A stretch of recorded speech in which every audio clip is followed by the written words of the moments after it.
was thinking on the way over here yesterday, it's almost perverse, if we think about it, that this feels like a trade show, and that's what this is. This is an industry trade show, but that this feels like a trade show for a startup industry, a new industry. And of course it is, and what we're trying to do here is resurrect an industry we had in America, an industry that worked. We had cash medicine in America up until about 50 years ago. So what the hell happened? That's the question. So all of you are here presumably because you have a role to play, whether it's either your job or hopefully actually your calling in life, to help people deal with this system we're saddled with and to help them get medicine better, cheaper, faster. That's the point. And for most of you, that means either directly using cash practices or indirectly using the competition that cash practices produce across an array of goods and services. And that's what we have to remember here, is that this is an industry. It has customers. Every firm engaged in commerce has the same goal, which is to generate value for those customers. Medicine is not different. It's not magic. It's goods and services after all. There's nothing that makes medicine immune to the reality of economics. So we got to think about economics a little bit, because what you're really selling when patients come to you or customers come to you is value. Just like any firm. It's inescapable in economics. And if you want to think about what medicine looks like when you forget about economics, just look at the old Soviet system of medicine, where there weren't any economics involved, and you had to literally bribe your surgeon ahead of time with a couple cases of wine. He sat there with the cigarette ashes falling off while he's got you open and he's operating on you. That's what the Soviet system looked like, where nobody cared about value and nobody cared about economics. They were just pretending. So the question that I have for you today is, do you know your value within this system that we're trying to create?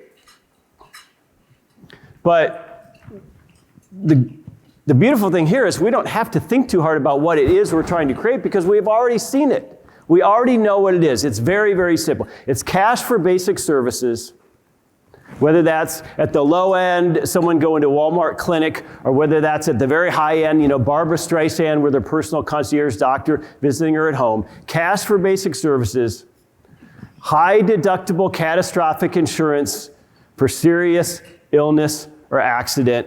And sorry, America, that's priced according to your age and it's according to your actuarial risk and the realities of it. That's what insurance is. It's risk. And then finally, charity for the truly poor and indigent. That's it. That's the healthcare system America needs. And we all know it, but we can't get there. So the question again for us today is about value. It's about understanding your role in a better system and what your value is to your customers or to your patients, how to create more of it, how to understand it. Do you even think about it? So when we use the term value, we might have a lot of definitions for that, but there's a sort of a term of art in economics where value is used a little bit differently. I think that term of art might help you think about your own jobs and your own practices, because providing any good or service without understanding the underlying economics is a bit like flying an airplane without understanding lift or gravity. You might get by, but you don't really want the pilot doing that. You just might crash and burn. And if you think about value a little bit, you're going to be a lot happier at your job. You're going to understand what you do better, and you probably make more money. It's true. So we'll start by trying to think outside of our own headspace a little bit. Some of us in this room will be fortunate enough to make it into very old age, into advanced old age, maybe into our 90s or even beyond, for the most fortunate above us. As a matter of fact, if you look at the demographic data, the percentage of Americans over 65 is set to double by 2060. So there's going to be a lot of old people in this country. If you're thinking about trying to provide value or create value in the industry we call medicine, two words you might want to be thinking about is old people. Because those of us who are lucky are going to be those old people sometime. And the demographics are not great, folks.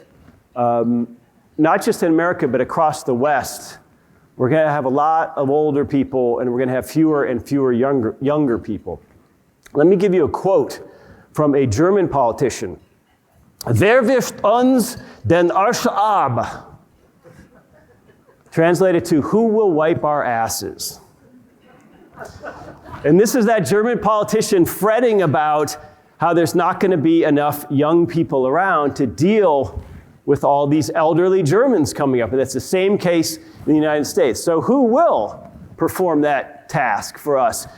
Those of us, anyway, who are fortunate enough to grow into our elderly years and need that. Will it be our spouse? Will it be our children? Be our family members? A friend? That's a pretty good friend. Will it be a nursing home orderly? Will it be a robot? Well, we're not quite sure. But if you begin to think about what your life might look like at 95 years of age, you can think that your priorities would be very, very different then than they are now. And you can begin to think about how we perceive value in medicine very differently depending on our subjective situation in life. So if you were 95 today, what might be your priorities in life? You might be thinking a lot about just basic mobility with your physical body. You might be thinking about maintaining your eyesight or your taste. That starts to go. Or your hearing. You might be thinking about independence and driving or having people visit you and having meals brought to you. You might be thinking about your social life. You might be thinking about whether or not you have access to a good geriatric specialist in your town. You might be thinking about senior care facilities if you're going to need one. You might be thinking about, and you might actually value quite a bit, whether you have, let's say, a skillful phlebotomist in your town. You might really appreciate a kind front desk staff when you go visit the doctor, which you're probably going to do more than you do now at the age you are now when you're in your 90s. What you're probably not thinking about when you're 95, you're probably not thinking about buying your dream home anymore, right? You have different priorities at that point. You're probably not thinking about LASIK surgery at that point. You're probably not thinking about breast implants when you're 95. You have different priorities. So the point here is that we have to change our perspective to think about things very intensely from another person's point of view. And specifically the patient's point of view. Now, we like to think of medicine as fairly fungible. A knee replacement's a knee replacement. And maybe that's true. I'm not a doctor, I don't know. Maybe that's true. But what is absolutely not fungible, what is intensely personal and subjective, is the patient's experience of that knee replacement. And when you think about the patient and his or her subjective values, it helps you understand what you need to do to help them to create it. So, how should we not think about value? That's the key, because most people use the term sort of, again, very loosely, not in the way that economists use it. So value is not inherent. There's no good or service that has inherent value to all human beings at all times across all areas, right? We like to think that, well, let's say gold. A lot of economists are like, well, gold has inherent value and the paper dollar is just fiat because government just issues it at will. So, gold is better. Well, gold is better, but it doesn't have inherent value. If you're alone on a desert island or stranded on an island somewhere, gold doesn't have any value to you. You can't do anything with it. Even if you could melt it down, you can't eat it, you can't consume it. It would do you no good at all. So it's only in the context of being used for money purposes or for jewelry, let's say, that even gold has value. So nothing has inherent value. So, the fact that someone is a doctor in and of itself doesn't mean that that's of any use to anybody.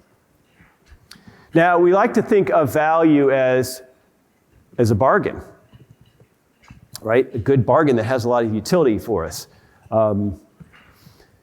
Years and years and years ago, when I was a much younger guy, I bought an old 1992 Acura Legend for $4,200. Cash, and I think it had about 90,000 miles on it. I proceeded to drive the hell out of that car all across the country and never had any problems with it, just basic tires and oil changes. And so you think, well, that was a good value, right? That was a good value. Would it have been a good value at $5,200, at $6,200, at $7,200? Well, in a sense, yes, but at that age, maybe I didn't have anything more than $4,200 to pay for it. So the fact that I felt like I got a good bargain. I didn't underpay. The guy at the sort of shady car lot, he didn't get ripped off by me. He preferred the $4,200 to the old Acura Legend. So a bargain in and of itself doesn't help us understand value, and neither does just utility. The utility of something, usefulness of it. Again, gold isn't very useful when you're stranded on an island. Your shoelaces are pretty useful. Your shoelaces have a lot of utility, but they cost $2 or whatever, right? We don't really think about valuing our shoelaces. But surely price, right? The price of something, maybe that tells us about its value. Because if something's really expensive, that must mean it has a higher value. If something's really cheap, well, there's some truth to that, but again, within the subjective context of a particular consumer at that moment.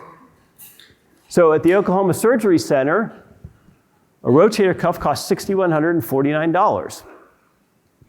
Brand new rotator cuff, your shoulder. That's what it costs, all in.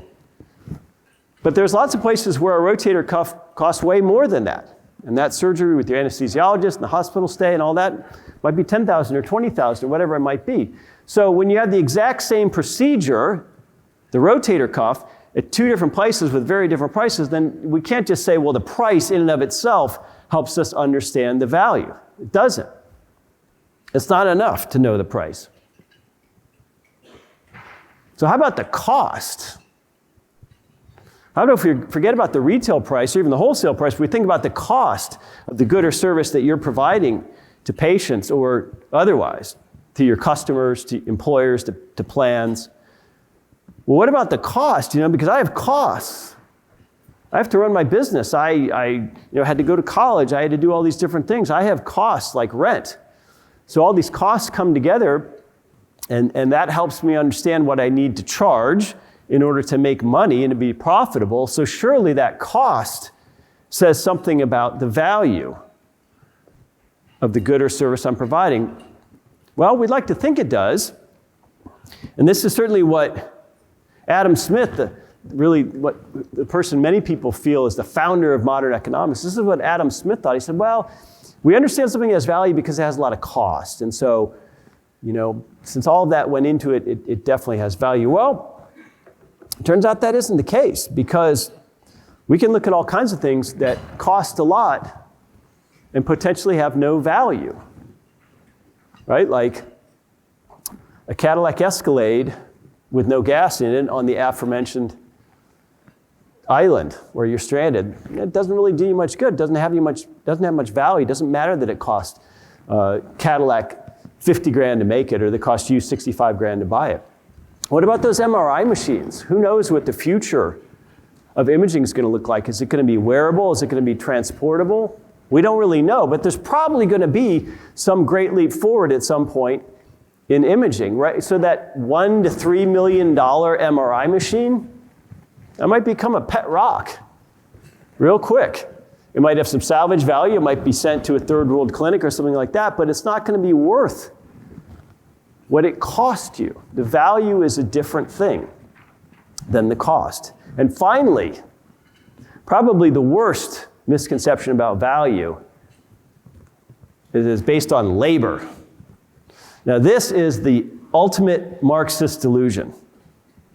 Marxism is based on the notion that owners exploit their workers because the workers do all the work and the owners skim the profit off the top, and that's exploitation because value comes from labor. That's the value in anything, is just the labor. And the harder you work and the more people work and the more man hours or people hours that go into it, that means the value is higher. That's how we understand value if we're Karl Marx. It's the labor theory of value. Well, there's a couple problems with this that people figured out after Marx, is that just because something is hard, it doesn't mean anybody else cares about it. Right? The labor theory of value is very simple to disabuse because you just say, well, I'll tell you what, here's a pile of rocks. I'm going to spend all day moving it from point A to point B, and tomorrow I'm going to move it from point B back to point A, and I'm going to do this alone physically with a shovel. And I'm going to sweat a lot, and I'm going to burn a lot of calories, I'm going to do a lot of physical work. But nobody cares. Nobody values that. It doesn't have any value to anyone other than yourself. Maybe you wanted the workout or something, or maybe you're just a strange person. But for the most part, it has no value to anyone else.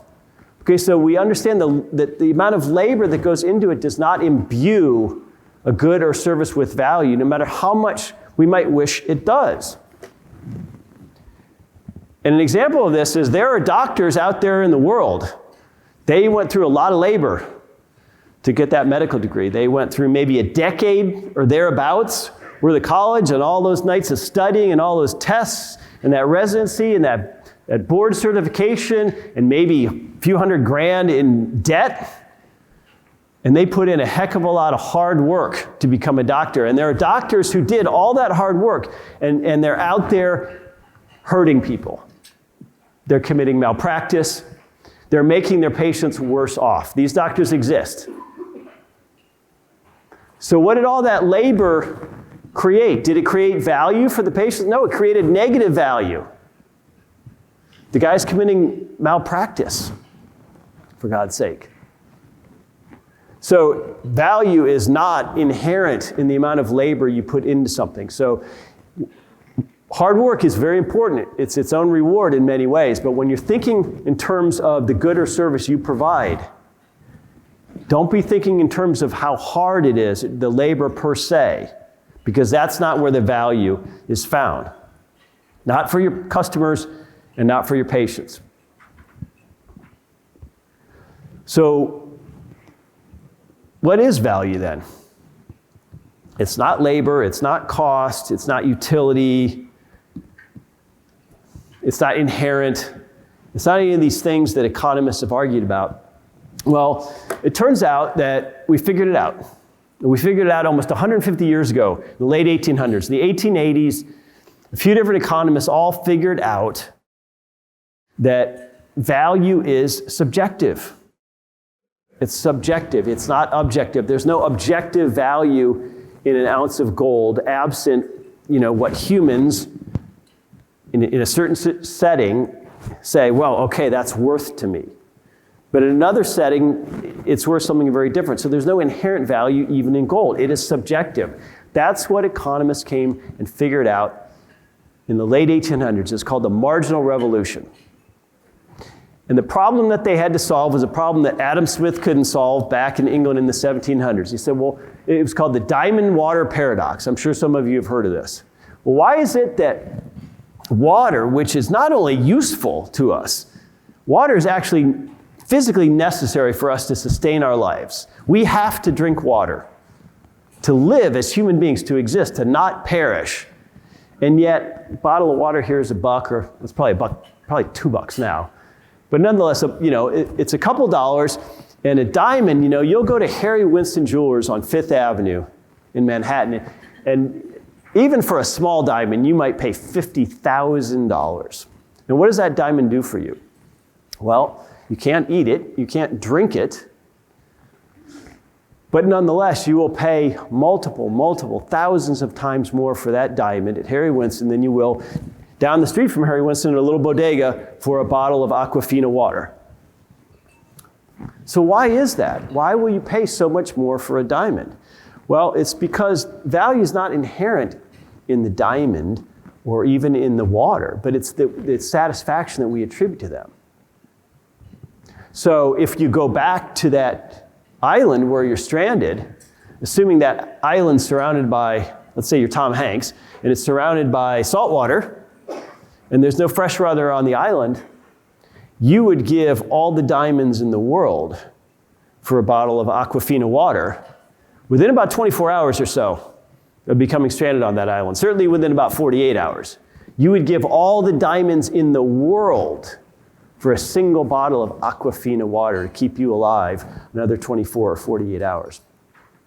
So that's what value is all about. It's all about understanding the individual and the subjective situation, the circumstances in which that individual is placed.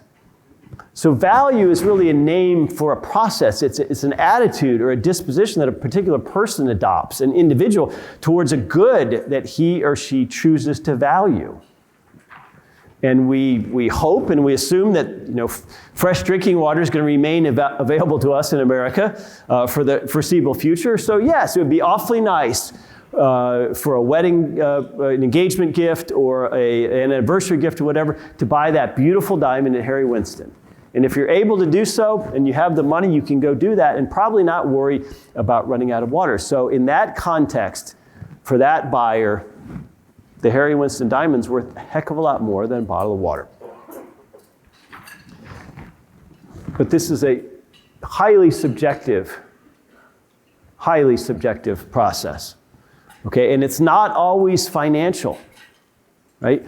Elon Musk has decided that he wants to buy Twitter. He's going to pay about $43 billion, about $54 a share. Now, let's say he finalizes the purchase. Let's say a year from now or 2 years from now, Twitter is at $35 a share and it's valued at $35 billion. Well, we'd say, oh my gosh, Elon Musk overpaid for Twitter. That was crazy. What was he thinking? He's losing money. We'll be mocking Elon Musk in the pages of the Wall Street Journal. But is that really true? Did he overpay? No, he didn't overpay.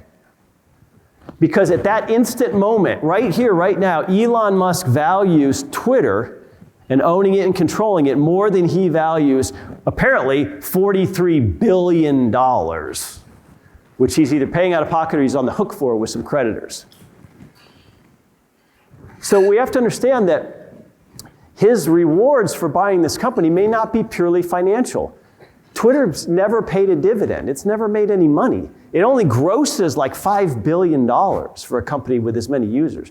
And it nets nothing. It nets negative.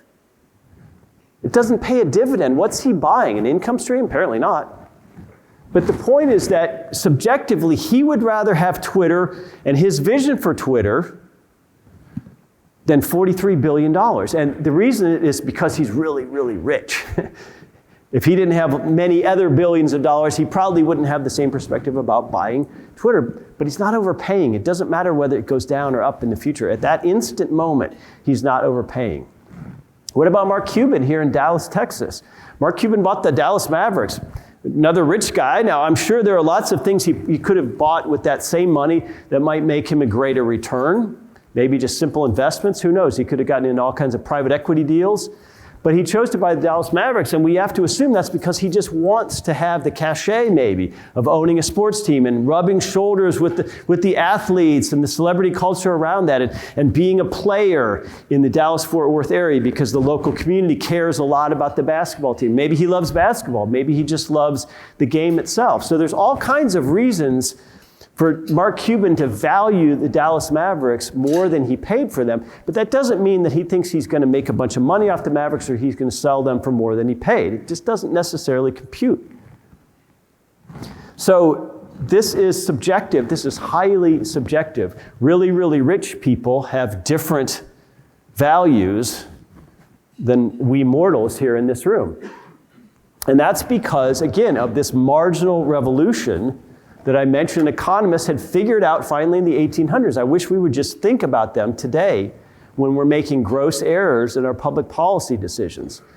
So marginal just means that each additional unit on the margin, on the edge, is worth less to you, right? So water is abundant to us, whether tap water or Aquafina, it's everywhere, it's abundant, it's cheap. So we don't really value it very highly.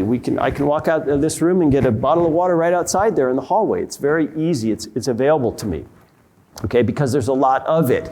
So on the margins, I don't value it that highly. And that's why when we're talking about rich people, their values are very different, because imagine the difference between taking someone from a zero net worth to a $1 million net worth versus taking someone who's worth $100 million and making them worth $101 million. Right? That first person's life is changed dramatically. They now have secure food, housing, maybe college for their kids, whatever it might be. From 0 to $1 million matters a hell of a lot more than 100 million to 101 million. That's because of diminishing marginal utility. We don't value things as much when we have more of them. So that's the difference between Mark Cuban and Elon Musk and us. That's the key difference, is understanding the marginal utility of goods and services. And that's what's screwing up medicine, by the way, is we have so many disconnects between supply and demand. But here's the thing, is it's win-win. Value is defined as win-win. Again, I feel like I got a screaming deal on that 1992 Acura Legend, right? I can't tell you how many miles I put on that car, but it was a lot.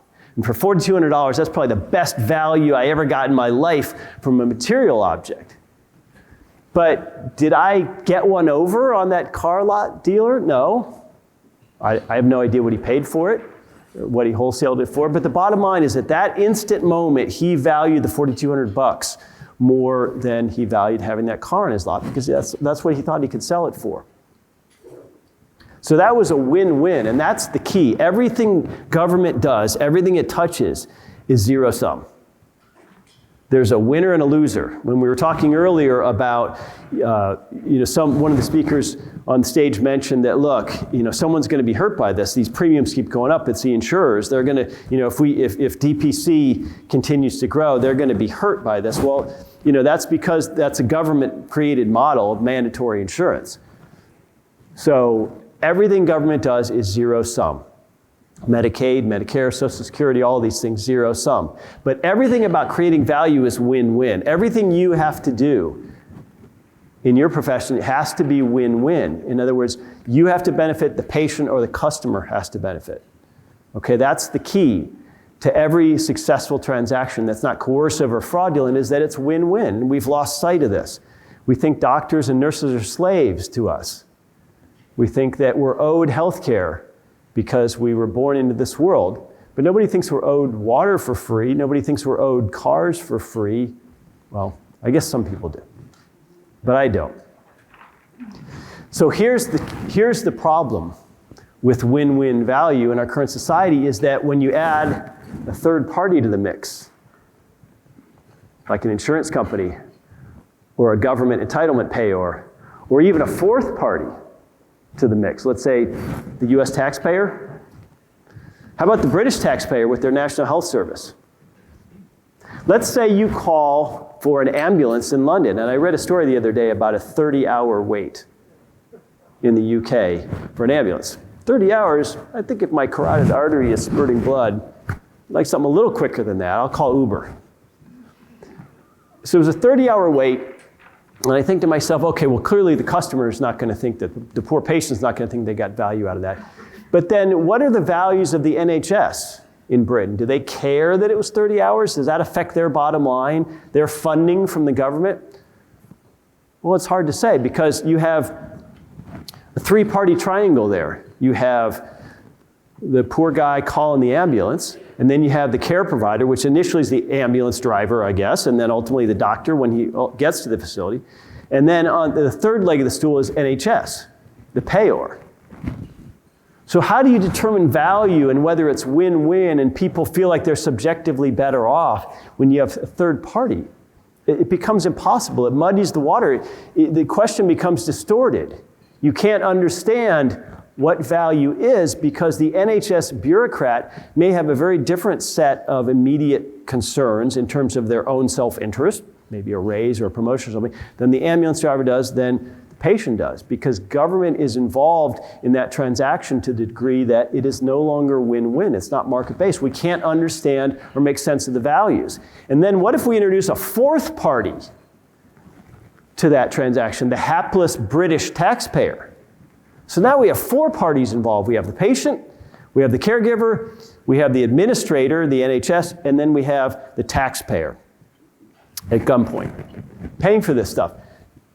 Did the taxpayer get good value when this guy waited 30 hours for an ambulance and then ultimately went to the NHS hospital? Does the taxpayer even know? Is the taxpayer able to calculate this? Of course not. The taxpayer doesn't see this. The taxpayer doesn't feel this directly. The taxpayer doesn't understand this and can't. Because when you add a third or even more parties to any transaction, it's no longer a value-generating transaction. It's a different kind of animal. So value is something that all of you in this room have to create. And that's the hardest thing for anybody to do in any profession. That's really difficult. That's not something you can just get up and do in a rote cookie cutter fashion. That requires dynamism, it requires entrepreneurial mindset, and it requires risk taking, it requires all kinds of things.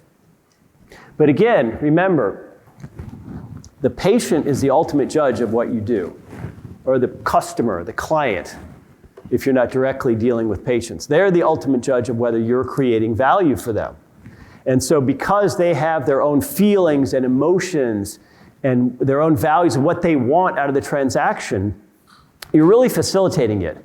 They're really the person who is experiencing value in the transaction. Your role is to guide it and facilitate it in a way that makes it meaningful for them. And that's a tough task, but it's a noble one. And I would recommend that if you can do that, you're going to feel a lot happier and healthier in your own life as well. And value ultimately is even emotional. Just ask those 95-year-olds I mentioned earlier whether medicine is fungible. They'll tell you it's not fungible, that it's intensely personal for them. So, what is your value? Have you figured it out? Do you understand where you fit in this growing cash-based medical system we're trying not to create for the first time, but trying to resurrect, really, from 50 years ago? Do you know what your value is within that system? What are you trying to create for your customers or your patients? That's the question you have to ask yourself, and you have to do it relentlessly. You have to do it every day. I know several of the presenters this morning have already shown some slides about rising healthcare costs. We all know about this. And of course, what's happening with inflation and the dollar separate from all the perverse incentives in a third-party payer system, getting very, very scary out there, especially for people on the lower end of the income scale or older people on fixed incomes for whom it's not so easy to just go out and make more money. And it's not so easy to go get investment return when money market funds are paying and CDs are paying less than 1% in interest. Are 95-year-olds supposed to go buy a Tesla so that they can keep up with inflation? Apparently so. But that's where you come in. Your job is to create value each and every day. I can't tell you what your value is. You're all involved in different industries, different parts of our industry, this industry of providing cash medicine. But the good news is that you may not know what your value is. You may have to think harder about it. You may have to sort of crystallize it more in your thinking. But we already know where it is. That's the beauty of where we are today. You know where your value is. Right? This is the average spend, now up close to $25,000 for a family plan for health insurance. Health insurance? What is health insurance? Well, I can tell you for a fact that my family of four consumes way less than about the 22 to 25 grand that between my employer portion and the employee portion we're paying for all of this health insurance. Way less. So if you look at this chart, you know where your value is. It's underneath. You're in an underneath industry. Underneath this absurd, wasteful, inefficient billions and billions and billions of dollars going to these absurdly, perversely incentivized health insurance schemes is your value. Your value is underneath. It's something south of $25,000 per family of four. Underneath that, the sky's the limit. So value is a process. That's how you have to think about it. It's an ongoing process. It's never satisfied because conditions, circumstances, even emotions are always changing. Your customer's never the same person. Your patient's never the same person day in and day out. But every day you have an opportunity to create it, to create value, to facilitate value for real people by helping them, again, obtain medicine better, cheaper, faster. That's the goal at the end of the day. So that's a real achievement.